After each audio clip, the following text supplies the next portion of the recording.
So here we're going to talk about our planting date study for 2021. This is a trial we've done for a few years now. It's a multiple location trial where we look at both corn and soybean planting dates and what effect those planting dates have on yield. Yeah, I think, Preston, I'm kind of excited about this data. We've been doing it for about 4 years now. Yep. And the viewers probably have heard of how soybeans are being planted earlier than ever before over the last, especially couple of years. And I feel like we're kind of a big part of that by generating some data that gives farmers confidence. Absolutely. And being able to plant earlier. Yeah. Whenever I talk to a grower that started planting earlier, they're always pretty happy, really. Yep. It allows them a bigger time frame to get their job done. And there's less risk than we initially had thought. We've kind of proven. So start planting soybeans in February. Got it. Actually, I think you did though, right? So this picture here was in November. Okay. In 2019. November of 2019. Yeah. Did anything come up? No. Not a bean. Okay. Don't do that. Wait till, yeah. So plant early is the takeaway, but not too early. Yeah. So we'll get right into some data here.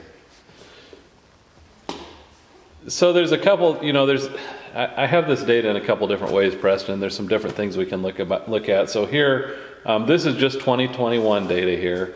And this is looking at what our stand was and what our yield was across planting dates in 2021. How many locations for this? This is actually a single location Okay. here, and this is just kind of an example Yep. of what we're going to be looking at. So you can see here, this blue line is the stand, and you can see when we plant really early, beginning of March, we really hurt our stand. Mm-hmm. As we get into kind of mid-April, our stand really is fairly flat. You can see that curve is fairly flat. There's some, this being a single location, you're going to have some variation in there. But basically, once we get to mid-April, we can count on getting about 100% of the stand we were expecting. So you planted 140 then? Right. Okay. These are all planted at 140, exactly.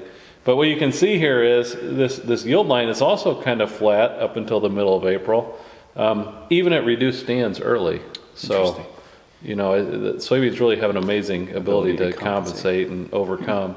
And then as we get later in the year, even though our population stays high, our yield drops off. And so it's pretty typical to see that. You said this is for a 3.5 bean? This is a 3.5 bean, exactly. Okay. Yep.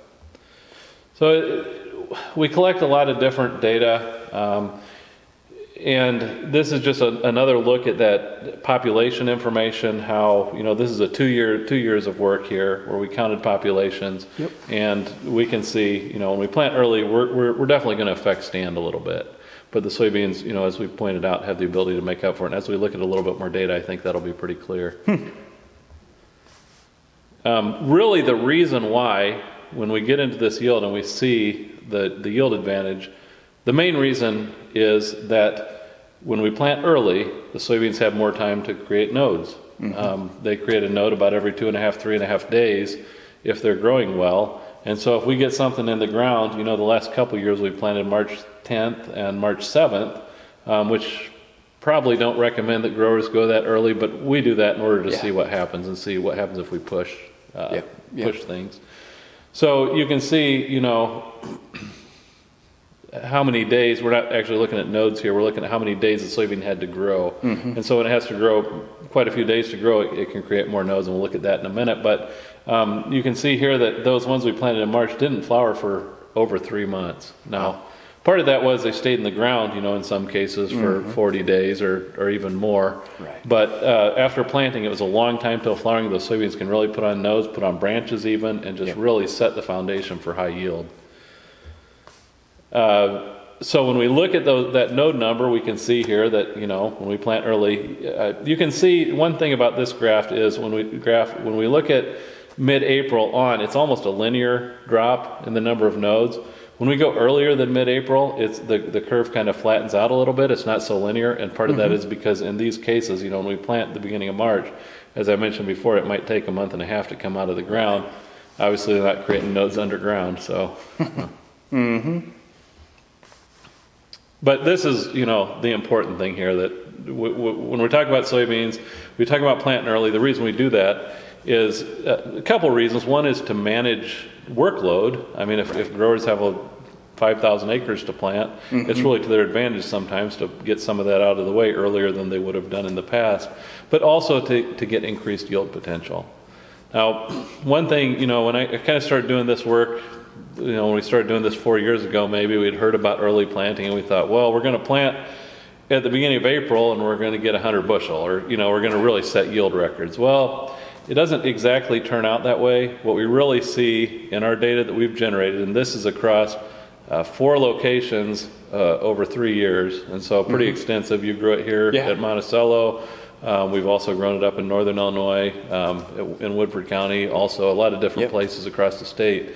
And we've planted as many planting dates as we can get in the ground. So that could be 3 in some cases, that could be up to 8 in some cases. It just depends on what we have the ability to do.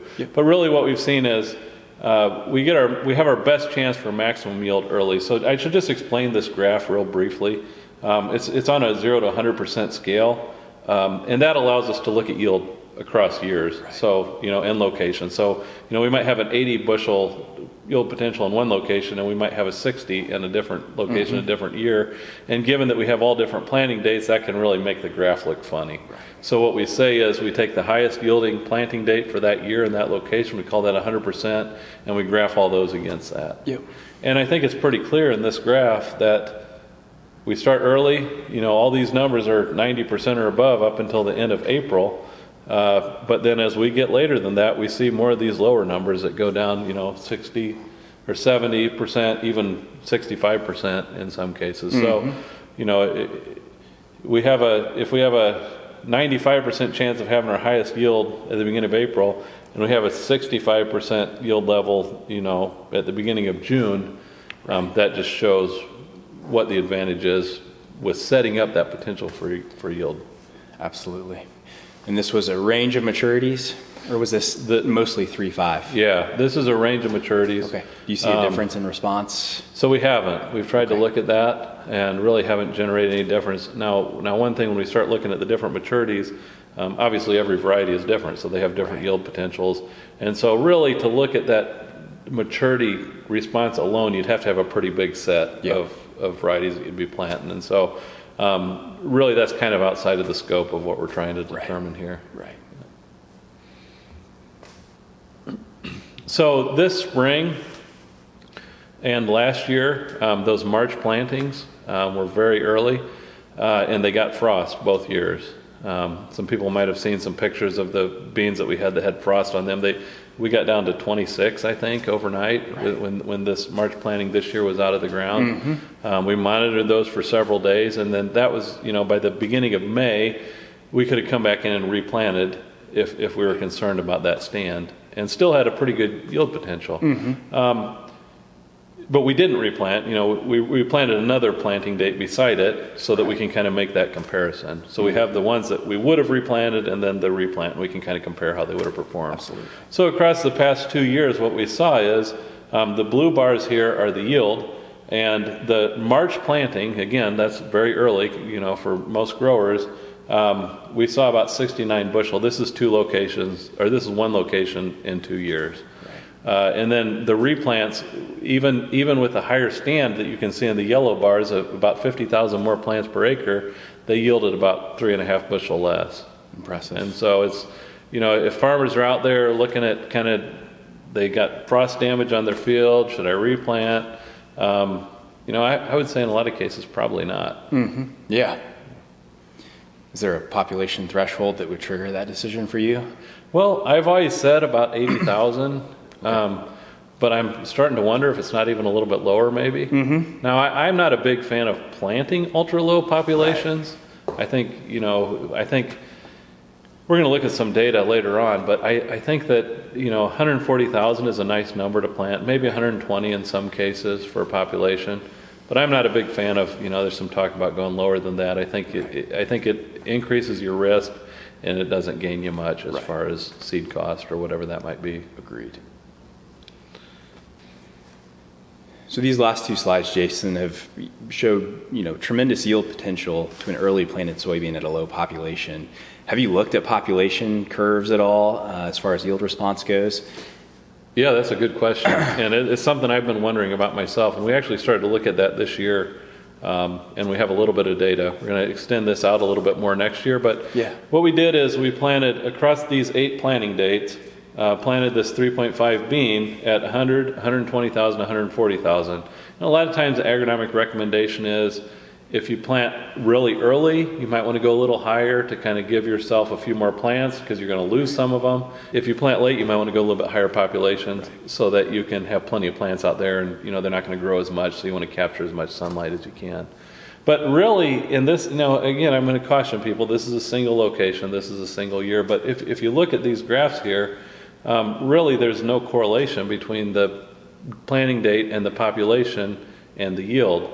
So the planting date is highly correlated to yield, but the population doesn't seem to be a huge factor.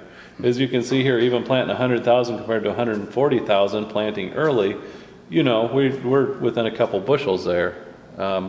And then, in the second planting date, our 120,000 was highest, and then the next planting date, our higher population was higher. So there's not a lot of correlation that we've seen yet. We're going to generate some more data that in the upcoming years. So if you're a farmer watching this, your key take-home message is plant your soybeans as early as possible. Population is a secondary conversation. Exactly. Yeah. I think so. And again, as we mentioned before, I think 140,000 is probably a nice number to go with. Which is the U of I recommendation. Yeah. Yep. Perfect.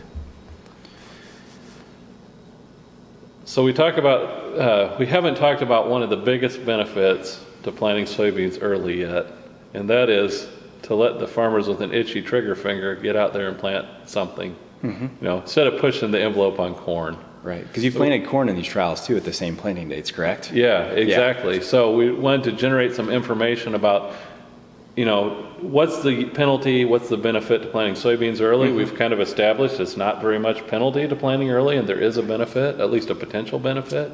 Yeah. But with corn, we all know corn's a little bit less forgiving than soybeans, but it's always nice to generate some data to kind of show that. So for the last couple of years, we've been planting corn and soybeans on all the same planting dates. Yep. So that we can see how they perform relative to each other. So again, this year, this is what we saw this year. We planted the corn at that very early date, and we actually, I'm sorry, this graph is, we didn't actually plant the corn at the March 10th planting date. That's just part of the curve going over there. We didn't plant corn that early. We planted corn starting on the second planting date on April 7th. So this is actually where the corn planting started. And you can see here, as we plant early, our corn yield is going to go up if we wait for a little bit better conditions. There's a penalty to planting corn earlier, and we know that. Planting corn into suboptimal conditions is never a good thing. Right. But beans, as long as the soil conditions are okay, I'm personally not that concerned about what the forecast looks like. Even if it's going to be cold, even if we think there's going to be a frost, beans are a lot more forgiving of frost than people realize. Surprising. Yeah, it's totally not what conventional wisdom was. Right, even 5 years ago. You burn the cotyledons off and you're done, right? But with corn, you're able to regrow below the ground level. Yeah. But we've really seen kind of a different story in our research. Yeah. So, I'm a big believer in numbers, so if I see it with my own eyes and there's the numbers to back it up, I'll change my mind. Yep. So like I said, we've been doing this for 2 years, and so this graph, it shows the 2 years data compiled, and it's kind of the same thing that we talked about before. We graphed on a 0 to 100% so that we can compare across years. But this is all the corn and soybean planting dates where we planted a comparison. And you can see here really the same thing that we saw in 2021, but as we go over a number of years, we really start to generate a nice smooth curve. And what we see is, up until about mid-April, which is the traditional planting date for corn, right? April 15th is kind of the traditional, at least in a lot of our areas, where people would start planting corn. That's where we see, the corn kind of pass up the soybeans, but really the optimal date of what we've seen in this, just 2 locations, but I think it's indicative, is early May for maximum corn yield. And then for soybeans, we see kind of what we've seen before. We see that kind of flat, and then it drops off as we get later in the growing season. It's actually surprising to me how high the corn curve stays, even into early mid-June is where it basically crosses that 90% level, which I assumed it would be 80% by that point. So that's surprising. Exactly. Yeah. There's just, I guess the corn window, there's maybe a narrower window for corn, and it's maybe a little bit later Pushed later than in the what we think. Interesting. And soybeans, really any time early, we're looking at fairly low risk, I Right. believe. So, Cool. Well, that's a great data set, Jason. It's exciting research. We look forward to continuing this research on, for next year, 2022. We're actually going to probably add at least one location to this data set. So the cool thing about this curve is it's a curve we can just refine over time and add more data points, Yeah. more data points, more power. So look forward to bringing that to you next year as well. absolutely.